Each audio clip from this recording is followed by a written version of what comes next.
Ornab, let me sort of both give a historical context and give a current update. The first is that you cited 65, Sushant Sareen also cited 65, others have cited 65, 71, Kargil. In all three cases, India was at the receiving end of Pakistani aggression, and thereafter we responded in a specific time frame where people expected a national response.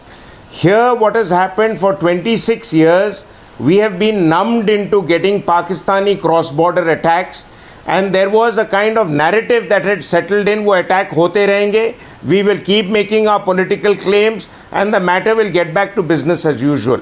So this time it hasn't happened, and especially in the light of special forces attack, those of us who are familiar with how these things happen, they happen with tremendous speed, with accuracy, and it is all based on surprise. So it has not only surprised Pakistanis, it has caught our political leaders also on the back foot.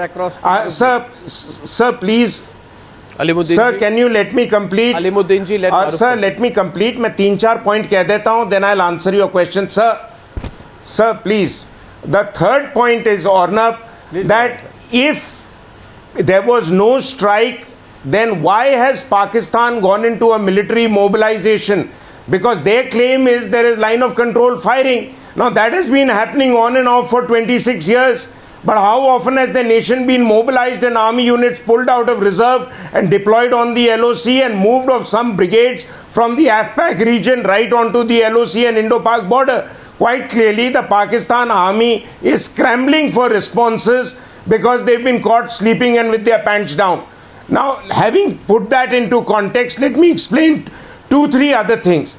The first thing we must need to understand, and I can say this with considerable authority on a national media channel, that the footage exists, gentlemen. The footage exists. The operation was carried out. The total number of casualties is anything in the range of 60 to 80.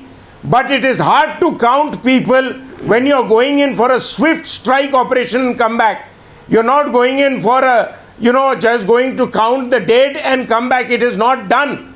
You get in, get out, and having done your job. And please remember that the Indian army, unlike the Pakistan army, does not boast and make false, boastful claims. They are objective. They are aware of the implications of this strike. They have announced it. And they want to move away from it. Maroof, you don't have to explain. I want to make one last point. Explain that. Though all the Ornab, my last point, please. Ornab, my last point, please. Ornab, please, let me make this point. Though a lot of people who are eminences here say we do not need to release the footage, I am in favor of releasing the footage. I don't doubt the veracity of the attack, but I'm in favor because we kept quiet about 26/11 and what Kasab did, and Pakistan still denies Kasab. We kept quiet about our gallant actions in 65, and Pakistan claimed 65 was a victory because we refused to capture Lahore and Sialkot because we felt we had given a message to them and we did not want to take on the responsibility of fighting in built up areas.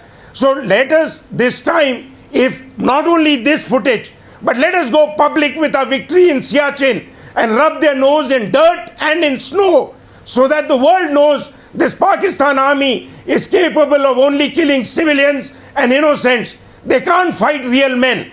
That is the reason I want Maroof, that decision. However, Maroof, that decision. The Indian Maroof, that decision. One second. That